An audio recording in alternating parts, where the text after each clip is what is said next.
welcome back to my channel. Today I am here with our third topic of preposition showing direction. So let us start our video directly. First of all, we can write our topic prepositions showing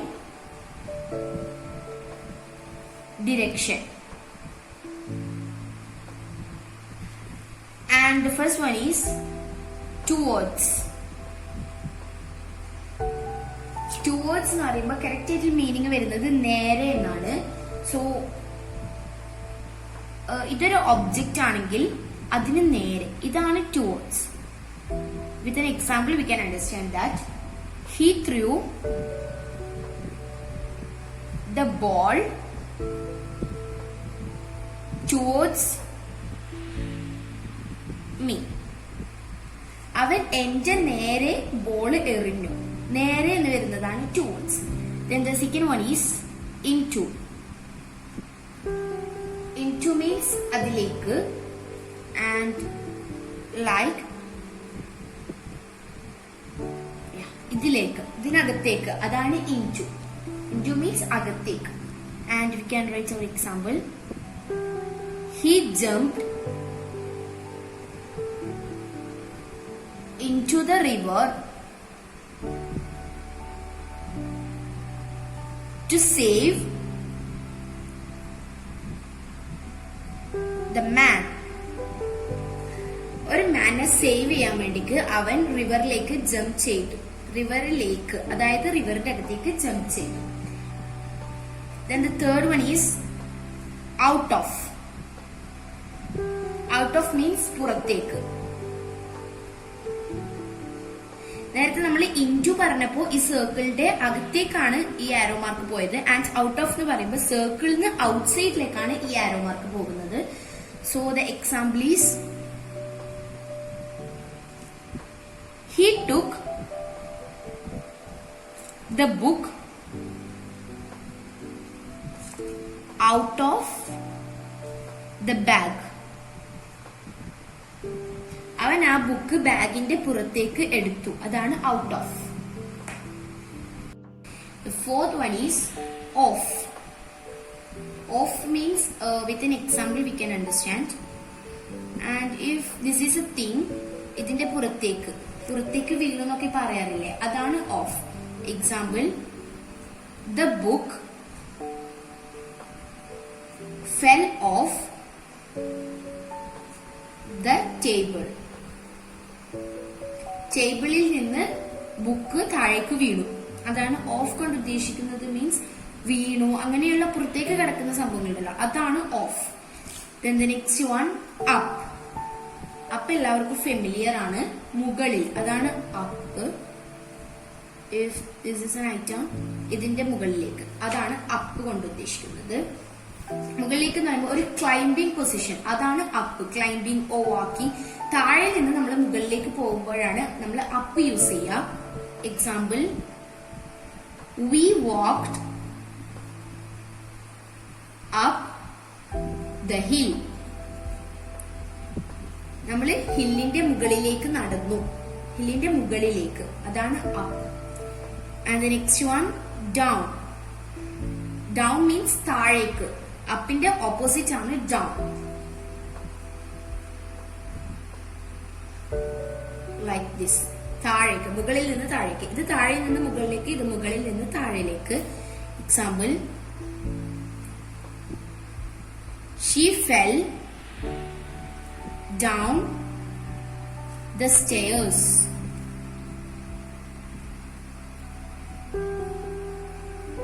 അവള് സ്റ്റെയർസിന്റെ താഴേക്ക് വീണു, അതാണ് മുകളിൽ നിന്ന് താഴേക്ക് വീണു.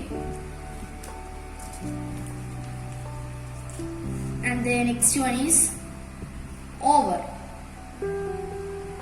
Over means എന്തിന്റെയെങ്കിലും മുകളിലേക്കൂടി, അതാണ് over. Up means മുകളിലേക്ക് കയറുന്നതോ താഴെ നിന്ന് മുകളിലേക്ക്.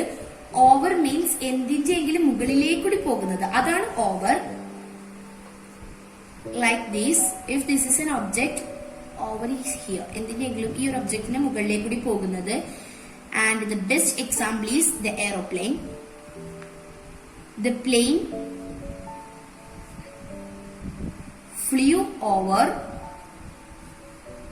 the mountains. Means മൗണ്ടെയിൻസിന്റെ മുകളിലേക്കൂടി ഈ ഫ്ലൈറ്റ് ഓർ പ്ലെയിൻ ഫ്ലൈ ചെയ്തു. Then the next one, through. Through means if this is an object, ഇതിലേക്കൂടി പോകുന്നത്, അതാണ് ആ ഒബ്ജക്റ്റിന്റെ ഉള്ളിലേക്കൂടി പോകുന്നത്, അതാണ് through. Example, the nightingale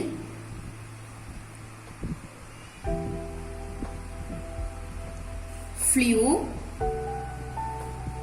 into the room through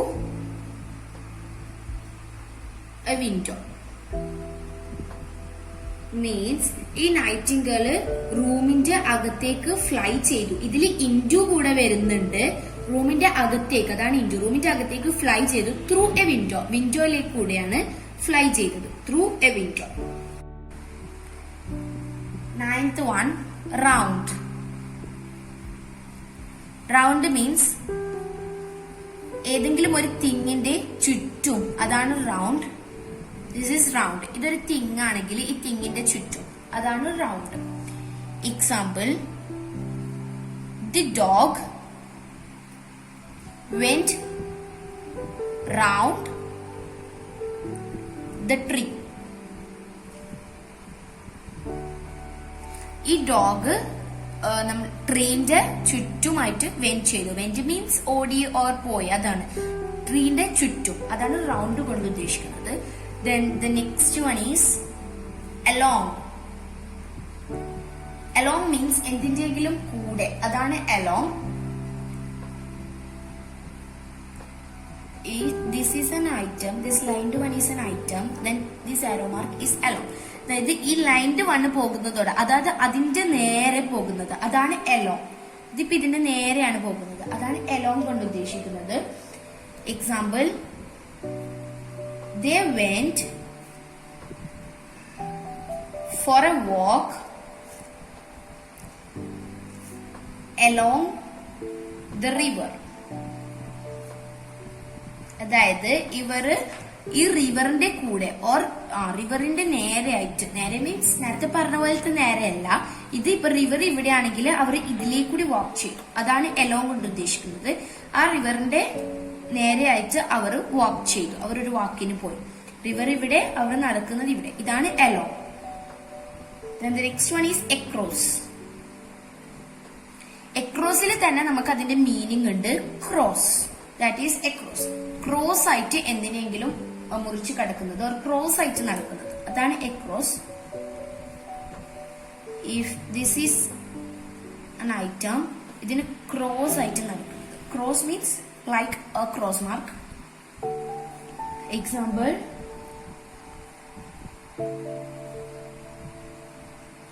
there were no boats, so he had to swim across the river. Means അവിടെ boat ഇല്ലാത്തത് കൊണ്ട് അവന് ആ റിവറിന്റെ അക്രോസ് ആയിട്ട് സ്വിം ചെയ്യേണ്ടി വന്നു. The last one is past. Past means ഏറ്റവും അടുത്ത്, അതായത് മുട്ടിപ്പോകുന്നത്, അതാണ് past. If this is an object, here past, like this, ഏറ്റവും അടുത്തേക്കൂടി പോകുന്നത്. And the example for the past is, she walked past me without greeting me. അവള് എന്നെ greet ചെയ്യാതെ, greet means ഒരാശ്വസിക്കാതെ, അവളെന്നെ ഗ്രീറ്റ് ചെയ്യാതെ എന്റെ അടുത്തേക്കൂടെ നടന്നിട്ട് പോയി, അതാണ് ഈ ഒരു സെന്റൻസിന്റെ meaning. She walked past me without greeting me. എന്റെ തൊട്ടടുത്തേക്കൂടെ അവൾ നടന്നു പോയി, എന്നെ ഗ്രീറ്റ് ചെയ്യാതെ. സോ ഇത് ഓവറായി. നമ്മുടെ 12 പ്രിപ്പോസിഷൻ ഷോയിങ് ഡിറക്ഷൻ ആണ് ഇവിടെ കാണിച്ചിരിക്കുന്നത്. So our today's session is over. Today ഞാൻ പറഞ്ഞത് പ്രിപ്പോസിഷൻ ഷോയിങ് ഡിറക്ഷൻ ആണ്. ഞാൻ നിങ്ങളോട് 3 ടോപ്പിക്സ് ആണ് പറഞ്ഞത്. ബട്ട് ഞാൻ ഇതിന്റെ കൂടെ ഒരു ടോപ്പിക് കൂടെ ഇൻക്ലൂഡ് ചെയ്തിട്ടുണ്ട്, അതർ യൂസസ് ഓഫ് പ്രിപ്പോസിഷൻ. അത് ഞാൻ നെക്സ്റ്റ് ക്ലാസ്സിൽ പറയുന്നതായിരിക്കും. സോ അതുവരേക്കും എല്ലാവരും വെയിറ്റ് ചെയ്യുക. ഇന്നത്തെ എന്റെ വീഡിയോ എല്ലാവർക്കും ഇഷ്ടപ്പെട്ടെന്ന് ഞാൻ വിചാരിക്കുന്നു. സോ അടുത്തൊരു വീഡിയോയുമായി വരുന്നവരേക്കും ടേക്ക് കെയർ, ബൈ.